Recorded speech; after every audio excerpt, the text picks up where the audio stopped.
আপনাদের এই ফেরিতে একটা বেগুন পাওয়া যায় এইরকম লম্বা লম্বা সাইজের। আচ্ছা, এই বেগুনটার আপনারা কি বেগুন বলেন? সিংলা বেগুন। আচ্ছা, সিংলা বেগুন। আর একটা বেগুন পাওয়া যায় এইরকম বড় বড় বেগুন, তাল বেগুন, তাই না? আচ্ছা, এই তাল বেগুন হোক, সিংলা বেগুন হোক, এই বেগুনের একটা ফজিলাত আছে না? আচ্ছা, ফজিলাত কি? খেলে চুলকায়। খেলে কি? আচ্ছা, আপনারা জবাব দেন প্রিয় ফেরিবাসী, সবাই কি চুলকায়? আচ্ছা, চুলকায় কাদের? কথা কয় না। অ্যালার্জি আছে যাদের চুলকায়, অ্যালার্জি নাই যাদের কিয়ামত পর্যন্ত চুলকাবে না তাদের।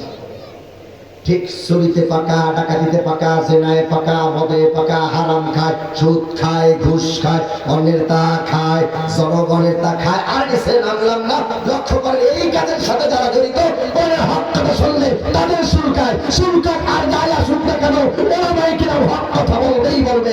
ভালো না লাগলে দেশ ছেড়ে দাদা বাংলাদেশে চলে যাও।